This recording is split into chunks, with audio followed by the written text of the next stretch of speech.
Kingdom Life Community. Ndafise akanyamuneza ko kubakira muri rino koraniro ryo kubakanwa hamwe nk'ubwami bwa Kristo muri kino gihe ciherezo.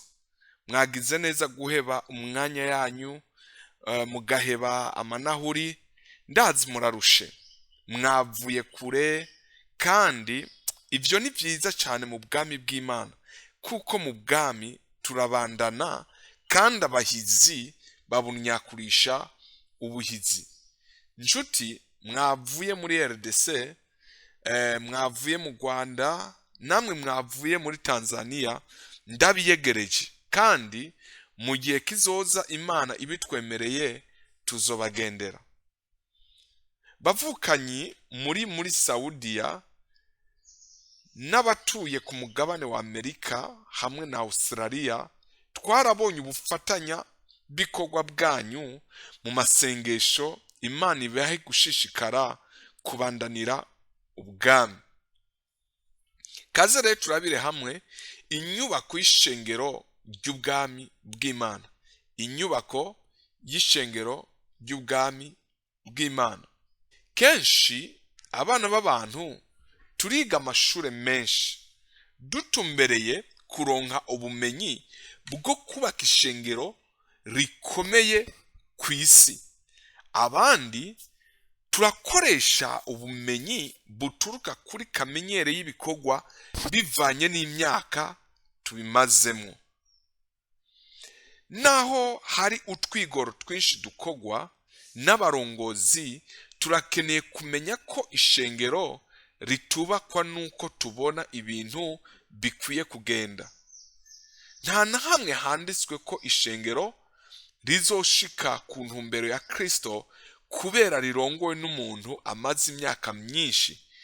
Iyo biba uko, Metusela yari gutahura igikorwa c'umwuzure gusumba Nowa, kuko igihe Nowa yari afise imyaka 40, Metusela yari amaze imyaka 900. Ikindi, nta na hamwe handitswe ko amashure menshi ariyo azogeza ishengero ku ntumbero ya Kristo. Iyo biba uko, Imana yari gushira ishengero mu maboko y'abafarisayo n'abasadukayo, bari abanyabwenge mu gutahura ivyanditswe. Kristo wenyene niwe yasezeranye ko azokwiyubakira ishengero amarembo y'ikuzimu atazoshobora. Kristo wenyene niwe yasezeranye ko azokwiyubakira ishengero amarembo y'ikuzimu atazoshobora. Nanje ndakubwira y'ukuri Petero, kandi kuri urwo rutare nzogubaka ko ishengero ryanje, kandi amarembo y'ikuzimu ntazorishobora. Ndiko ndasoma muri Matayo 16 ku murongo wa 18. Ndasubiramo, nanje ndakubwira y'ukuri Petero, kandi kuri urwo rutare nzogubaka ko ishengero ryanje, kandi amarembo y'ikuzimu ntazorishobora. Ayo makuru aranezereye cyane. Ishengero abizera dutaka turirira Imana iduhe kunesha inkomezi z'amarembo ya Gehinomu. Abenshi baraneshwa bakabivamwo, abandi bararuhijwe n'amageragezwa y'amarembo y'ikuzimu. Ukuneshwa kw'ishengero kuzobandanya kwiyongera mu gihe umwe wese azobandanya kugerageza kubaka ishengero akwirikije uko yabibonye canke uko yacapuye vision yiwe. Turabona ibihushane c'ivyo turimwo. Kristo yasezeranye ko azotwubaka nk'ishengero rinesha amarembo y'ikuzimu atazonesha. Ariko ushaka guhemukirwa uno munsi ugenda mu ishengero.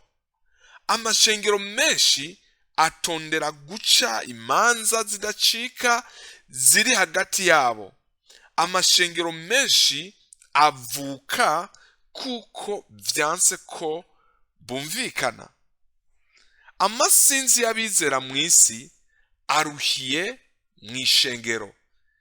Ni vyiza ko abihaye uburenganzira bwo kubakisha ishengero viziyo yabo bayirekurira mu maboko ya Kristo na viziyo yiwe. Nta mwana w'umuntu n'umwe azoshobora kubaka ishengero kiretse kurema ibice no gutuma abizera bacika intege, ubuzima bwabo bugahonera muri gehinomu, kandi amarembo y'ikuzimu ntazorishobora. Twese ishengero turifuza kuba nk'uko uwaturemye ashaka. Yaradusezeraniye ko azotugira ishengero amarembo y'ikuzimu atazoshobora. Twese turashaka kuva mu maboko y'abatugize imbata n'ibikoresho bibagaburira, tukinjira mu bushobozi bw'ubwami bw'Imana. Nzokubaka kw'ishengero ryanje. Dufise isezerano ririko rirashigwa mu ngiro ko Kristo azotwubaka turi ishengero ryiwe. Pawulo nawe yahishuriwe ko turiko twubakwa turi amabuye afise ubugingo. Ntitwubatswe mu buryo bw'amategeko y'amashirahamwe bita amashengero, ariko twubatswe mu buryo bw'amabuye afise ubugingo yitwa umubiri wa Kristo. Reka dusome muri Petero wa mbere ikigabane ca 2 ku murongo wa 5. Mwubakwe nk'amabuye afise ubugingo kugira ngo mube inzu yo mu buryo bw'impwemu, mugire ibango ry'ubuherezi ryera, ngo mutange imazi mu buryo bw'impwemu bishimwa n'Imana kubwa Yesu Kristo. Munkundiye nsubiremo uyu murongo. Mwubakwe nk'amabuye afise ubugingo kugira ngo mube inzu yo mu buryo bw'impwemu, mugire ibango ry'ubuherezi ryera, ngo mutange ibimazi mu buryo bw'impwemu bishimwa n'Imana kubwa Yesu Kristo. Nanje nzokubaka kw'ishengero ryanje nk'amabuye afise ubugingo kugira ngo mube inzu yo mu buryo bw'impwemu, mugire ibango ry'ubuherezi ryera, ngo mutange ibimazi mu buryo bw'impwemu bishimwa n'Imana kubwa Yesu Kristo, kandi amarembo y'ikuzimu ntazorishobora.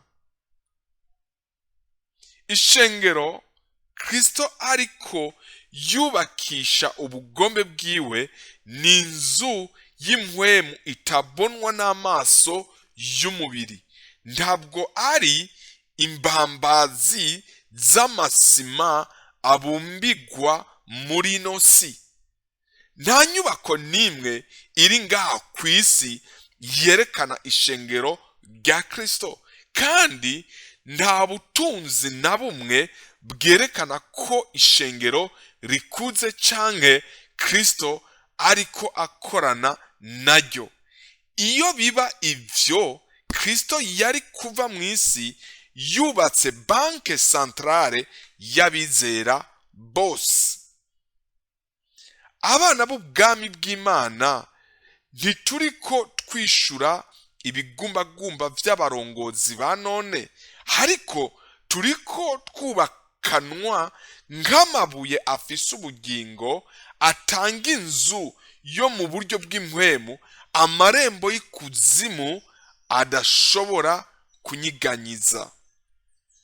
Abarongozi b'ubwami bw'Imana turi ku murindi w'ishurirwa no kwimba mu Mana, turondera guhishurirwa no kumenya ubwoko bw'amabuye afise ubugingo yateguwe n'ijuru.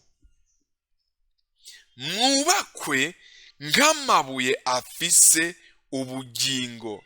Nitwubakwa neza nk'amabuye afise ubugingo, bizodutumbereza kugira ibango ry'ubuherezi ryera, gutanga ibimazi mu buryo bw'impwemu bishimwa n'Imana kubwa Yesu. Inyubako y'Imana iratangaje, yubakishije amabuye atananigwa kandi adacanamwo, afise ubugingo. Benshi birata ivyo bagezeko mu kubakisha amabuye banduye ku misozi ngo ni ingoro z'Imana. By'ukuri bubatse imigina minini minini, bubatse ubusa. Abantu twebwe abana b'ubwami bw'Imana twahamagariwe kubakishwa amabuye afise ubugingo adaturuka mw'isi, ariko aturuka ku Mana Data umuremyi wacu. Kubakishwa n'ibikoresho vyiwe bidusangiza kamere kamwe nawe.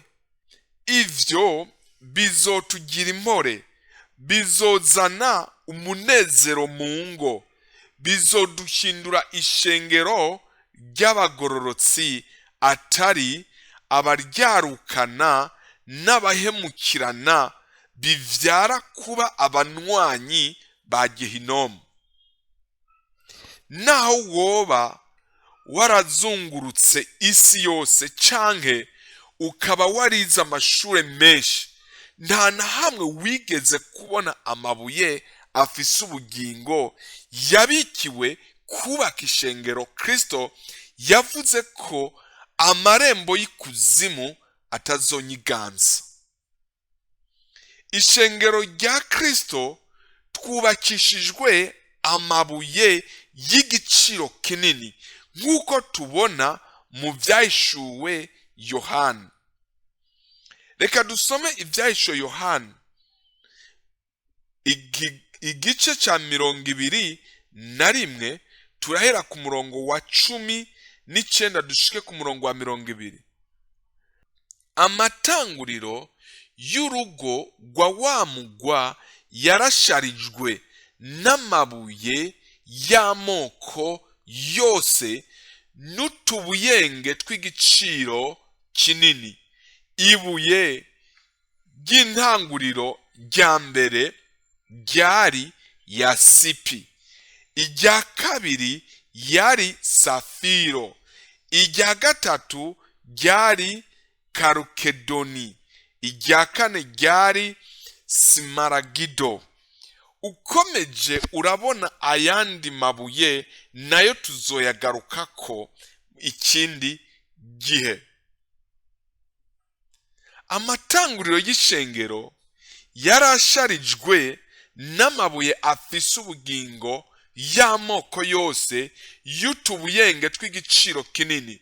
Ibuye rifise ubugingo ry'intango muri fondasiyo canke mu mushinge rya mbere ryari yasipi, irya kabiri ryari safiro, irya gatatu ryari karukedoni, irya kane ryari simaragido. Ishengero turi urugo rw'Imana rwubakishijwe insobane y'amabuye y'igiciro kinini aturuka mu gaciro ka Kristo. Insobanuro y'amabuye yerekana agaciro levarere katwinjiramwo uko turushiriza kwegera Kristo. Mu yandi majambo, uko tubana na Kristo, Kristo arasambura umuntu wacu wa kera n'agaciro ka kera, akatwubakamwo uwundi muntu afise akandi gaciro cy'igiciro kinini isi n'idini bidashobora kuronka. Agaciro kamwe kamwe Kristo adushiramwo gahuye n'ibuye ry'ubugingo atwubakisha. Isi ntizoronka impore, amareta ntazobura abanyonyezi, kubera amabuye afise ubugingo atanga amahoro, atanga umunezero no kugororoka isi itayafise. Naho yoyaronka nta giciro, naho yoyaronka n'ay'igiciro kinini, ku buryo atareta n'imwe yo kw'isi yokwemera ikiguzi. Indero n'ubumenyi bwose isi itanga buri ku rugezo rwo hasi, ku buryo ataho bihuriye n'indero ituruka mu gaciro k'amabuye afise ubugingo.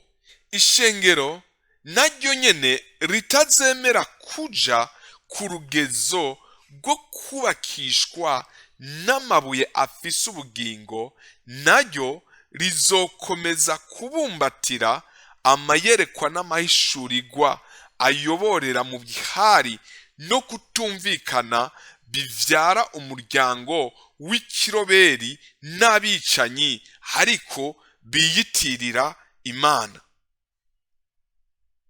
Reka dusome muri Yesaya 54 ku murongo wa 11 havuga ngo, ewe uhahazwa ukazungagizwa n'inkumbi y'umuyaga, ntugire ikikuremesha, ehe nzokubakisha amabuye yitwa simaragido, amatanguriro yawe nzoyubakisha ayitwa safiro. Reka dusubiremo iri jambo ryiza, ewe uhahazwa ukazungagizwa n'inkumbi y'umuyaga, ntugire ikikuremesha. Umvise isezerano, ehe nzokubakisha amabuye yitwa simaragido, amatanguriro yawe nzoyubakisha ayitwa safiro. Ishengero ryahahajwe rikazungagizwa n'amarembo y'ikuzimu, rikabura kiremesha, amajuru yarashizeho amabuye yo kuryubakisha yitwa simaragido na safiro. Umushinge w'iryo shengero umase ku rutare rwa simaragido na safiro. Iryo tanguriro ntirishobora gutuma ishengero risambuka canke ryicamwo ibice, naho boba bare mu kutumvikana kungana gute. Insobanuro ya safiro ni intebe y'ukuganza k'ubwami bw'Imana hagati mw'ishengero. Reka tubibone muri Ezekiyeli ikigabane ca mbere ku murongo wa 26. Hirya y'iryo tazanure ryo hejuru y'imitwe yaryo hari gisa n'intebe y'ubwami imeze nk'akabuyenge kitwa safiro, kandi hejuru hari ico kintu cyasa n'intebe y'ubwami hari gisa n'umuntu. Esubiremo, hirya y'ivyo tazanure ryo hejuru y'imitwe yavyo hari gisa n'intebe y'ubwami imeze nk'akabuye kitwa safiro, kandi hejuru kuri ico kintu cyasa n'intebe y'ubwami hari gisa n'umuntu. Ndashaka kuvuga ngo hirya y'iryo tazanure ryo hejuru y'imitwe yaryo hari safiro igaragaza intebe y'ubwami, kandi iyo ntebe y'ubwami hari uwuyicayeko umwami Yesu. Kubizera Kristo nk'umwami, safiro ubwami n'amatanguriro yubatswe muri twebwe isi idashobora kwegera. Kandi ntibazovuga bate ngubu canke nguburiya, kuko ubwami bw'Imana buri muri mwebwe. Impazwa n'abazungagijwe n'ibigeragezo vy'amarembo ya Gehinomu bataye ivyizigiro, batabona ejo hazoza, ubwami bw'Imana kuri bo n'amakuru meza, kuko abubakira mu matanguriro ya safiro adashobora kunyiganyizwa naho Gehinomu yovyura ingunza. Ndasubiramo, impazwa n'abazungagijwe no kugeragezwa kw'amarembo ya Gehinomu bataye ivyizigiro, batabona ejo hazoza, ubwami bw'Imana kuri bo n'amakuru meza, kuko abubakira mu matanguriro ya safiro adashobora kunyiganyizwa naho Gehinomu yovyura ingunza. Kwirengagiza kubakirwa ku bwami bw'Imana bisa no guha ikibanza umwansi. Ivyo bituma ishengero ridakomera kandi bigwiza umuvuduko wo kwicamwo ibice. Reka dusome muri Ezekiyeli 10 ku murongo wa mbere. Maze ngize ntya mbona mw'itazaniro ry'ijuru ryo hejuru y'imitwe y'aba bakerubi haboneka igisa n'ibuye ryitwa safiro, kimeze nk'igisa n'intebe y'ubwami. Reka dusome. Maze ngize ntya mbona mw'itazaniro ry'ijuru ryo hejuru y'imitwe y'aba bakerubi haboneka igisa n'ibuye ryitwa safiro, kimeze nk'igisa n'intebe y'ubwami. Maze ngize ntya mbona mw'itazaniro y'ijuru ryo hejuru y'imitwe y'ubukuru bw'abakerubi haboneka intebe y'ubwami mw'ishusho ya safiro. Mu gihe ca Ezekiyeli na Esaya, intebe y'ubwami ryari ibanga ryerekanwa nka safiro. Simaragido na kabuyenge kerekana imbabazi z'Imana hagati y'abizera. Reka dusome ivyahishwe Yohana 4 ku murongo wa 3, avuga ngo uwaravyagiye yasa n'akabuyenge kitwa yasipi n'akitwa sarudiyo, kandi umunwa w'amazi wari ukikije iyo ntebe usa n'akitwa simaragido. Aho tutangura kubona neza yuko akabuyenge kitwa yasipi n'akitwa sarudiyo cerekana uwaravyagiye kuri iyo ntebe. Mu yandi majambo, nibanga ryahishura Kristo. Ariko akabuyenge kitwa simaragido nako kasobanura umunwa w'amazi, nibanga ry'imbabazi. Kandi umunwa w'amazi, imbabazi, wari ukikije iyo ntebe usa n'akitwa simaragido. Ishengero ryubakishijwe amabuye ya safiro. Ubwami bw'Imana na simaragido, imbabazi, bituma rikura, kuko imbabazi ziri imbere gusumba amahane n'ubugabo. Ubutumwa bw'imigisha n'ibitangaza n'inyigisho z'abadayimoni ntibizoshikana ishengero ku gukura, kuko amatanguriro yatanzwe ni safiro na simaragido, bisigura ubwami n'imbabazi. Intango y'ishengero ntabwo ari inyubako canke ivyuma vyo gucuraranga, ariko n'ubwami n'imbabazi nk'amabuye afise ubugingo.